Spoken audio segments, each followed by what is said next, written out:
मैं ये मानता हूँ कि इन लोगों को ये समझना चाहिए कि यहाँ की मूलभूत सुविधाओं के बारे में सरकार से बात करनी चाहिए कि जब तक रामगंज मंडी जिला नहीं बनेगा मैं साफा नहीं पहनूंगा। अपना आप जनता समझ चुकी है कि ये जुमले वाली सरकार है। नहीं तो ये झालावाड़ बन सका, नहीं यहाँ पानी आया, नहीं आप बाकी जो बातें करके गए थे वो पूरा हुआ।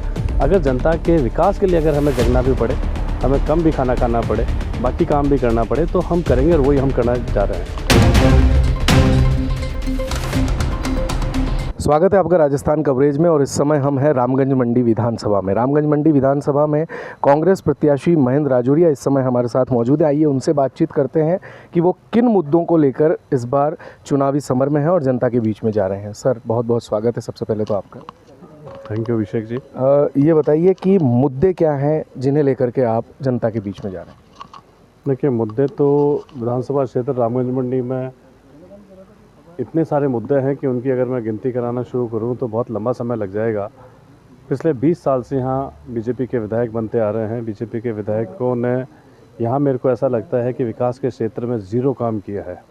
यहाँ मूलभूत सुविधाएं जो होती है सबसे प्रमुख रूप से, वो भी अभी यहाँ कुछ भी हो नहीं पाई। यहाँ चाहे वो रोड हो, चाहे लाइट्स हो, चाहे स्कूल हो, चाहे कॉलेज हो, यहाँ तक कि हॉस्पिटल जैसी चीज़ जहाँ जीवन मरण का प्रश्न होता है आदमी का, वहाँ आदमी टिका रहता है, वहाँ पर भी सुविधाओं का संपूर्ण अभाव है। तो ऐसी ऐसी चीज़ें हैं यहाँ पे जो करना बाकी है। मूलभूत सुविधाएं अभी पूरी नहीं हुई है। तो मेरी तो यहाँ जो सबसे बड़ी चीज़ है कि तुरंत प्रभाव से हॉस्पिटल, सैटेलाइट हॉस्पिटल का यहाँ स्थापना हो सके, अच्छे तरीके से यहाँ सुविधाएं हो सके। इसके अलावा कॉलेज और स्कूल का डेवलपमेंट हो सके, चूँकि ये शैक्षणिक ज़िला है। शैक्षणिक ज़िले के नाम पे राजस्थान में, कोटा में दूर दूर से लोग आते हैं, तो रामगंज मंडी विधानसभा क्षेत्र में क्यों नहीं लोग हो सकते? यहाँ के लोग क्यों बाहर जाते हैं, यहाँ की बेटियाँ क्यों बाहर जाती है? यहाँ उनके लिए ये स्थापित हो। रोड और लाइट्स अभी तक भी यहाँ प्रॉपर तरीके से नहीं है। आज भी जगह जगह गड्ढे और नालियाँ मैं देखता हूँ। तो वो इनके लिए पूर्ण रूप से, ये एक औद्योगिक नगरी है।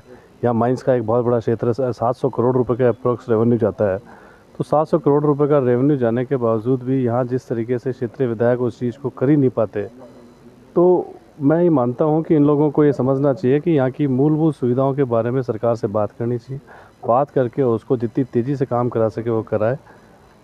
मेरा भी प्रमुख रूप से यही रहेगा कि मैं जो कार्य अभी तक ये हो नहीं सके, जो मैंने अभी बताया आपको, ये इमीडिएट पहले तो ये करूँ, उसके बाद में बाकी कार्यों पर विचार करके काम के बोलूँ। आप कार्यों की बात कर रहे थे और मुझे एक चीज़ याद आई कि इसकी चर्चा पूरे हाड़ौती संभाग में है। आप नए कैंडिडेट थे, लेकिन एक चीज़ आपने ऐसी कही, एक बात ऐसी कही कि पूरी लड़ाई दिलचस्प हो गई कि जब तक रामगंज मंडी जिला नहीं बनेगा मैं साफा नहीं पहनूंगा। ये स्ट्रेटेजी थी या क्या कुछ है, इसके बारे में बताइए। नहीं, मैंने बताया ना कि ये रामगंज मंडी एक औद्योगिक नगरी है। यहाँ बहुत बड़ी एशिया की सबसे बड़ी धनिया मंडी भी है। यहाँ पूरा प्लेटफॉर्म इस तरीके का है कि यहाँ एक ज़िला बनने के सारे क्राइटेरिया लगभग पूरे होते हैं। यहाँ के लोगों की, व्यापारियों की एक मांग है कि यहाँ ज़िला बनने से सारी सुविधाएं यहाँ ऑटोमेटिक डेवलप हो सकती है। सरकार अभी बहुत सारे ज़िले बना रही, लेकिन माननीय विधायक महोदय ने कभी यहाँ ज़िले की मांग ही नहीं करी। यहाँ के लोगों की समस्याओं को समझा ही नहीं।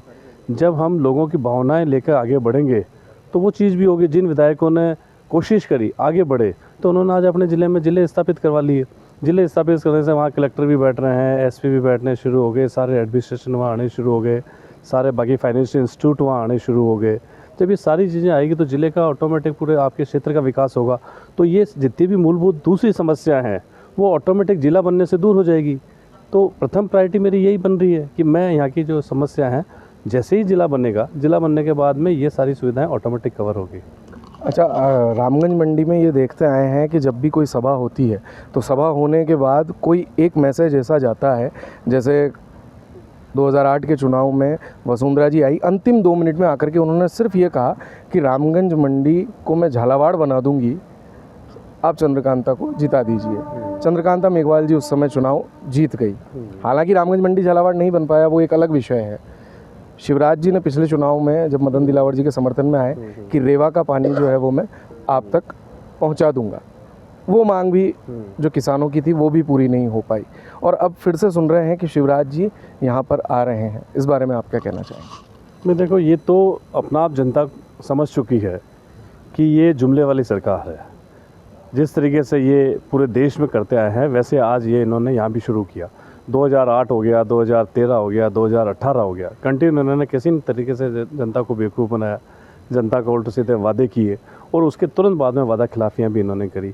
अब ये जनता समझ चुकी है कि चाहे यहाँ कोई भी कितना ही बड़ा नेता आ जाए, कुछ भी बोल ले, इनके पास जनता के जवाब देने के लिए नहीं बचेंगे कि आपने पूर्व जो वादे किए थे उनका क्या हुआ। एक बार नहीं, दूसरी विधानसभा में, दूसरी बार नहीं, तीसरी विधानसभा में नहीं तो ये झालावाड़ बन सका, नहीं यहाँ पानी आया, नहीं आप बाकी जो वादे करके गए थे वो पूरा हुआ। जब आप पिछले 15 साल में कोई भी वादा पूरा नहीं करे तो आज जनता को क्या क्या क्या वापस बरगलाओगे।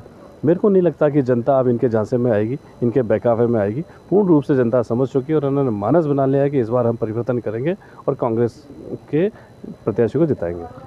अंतिम प्रश्न, चुनाव चल रहा है, आप चुनावी समर में हैं, जनता के बीच जा रहे हैं, सुबह जल्दी निकल जाते होंगे, रात को देरी से आते होंगे, नींद पूरी हो पा रही है या नहीं, स्वास्थ्य कैसा है? जी देखिए, ये एक विचारधारा की लड़ाई है और विचारधारा की लड़ाई में जनता को सुख दुख तकलीफ़ उनको हम राहत दे सकें, कांग्रेस की सरकार जन कल्याणकारी योजनाओं के रूप में राहत दे सके, तो हम एक कार्यकर्ता के रूप में ये चाहते हैं कि ये सीट जीते। इनके बहकाव में जनता आई नहीं, हम एक विचारधारा की लड़ाई लड़ रहे हैं और उसके लिए हम रात को 2-2 3-3 बजे तक सो रहे हैं और सुबह जल्दी उठ के निकल रहे हैं। अब इसमें ये तकलीफ़ें झेलने का तो एक दौर है, लेकिन ये जनताओं की सुविधाओं के लिए हमें कितनी बड़ी तकलीफ़ें झेलनी पड़े, सो पाए हैं कितने भी, तो भी हम, अगर नहीं सोना पड़ रहा तो नहीं सोएंगे, भूख लग रही है खाना नहीं खाए तो भी हम नहीं खाएंगे। अगर जनता के विकास के लिए अगर हमें जगना भी पड़े, हमें कम भी खाना खाना पड़े, बाकी काम भी करना पड़े, तो हम करेंगे और वही हम करना जा रहे हैं। तो क्या ये जागरूकता और ये जो जागृति अभी है ये 5 साल तक आम जनता के लिए रहेगी?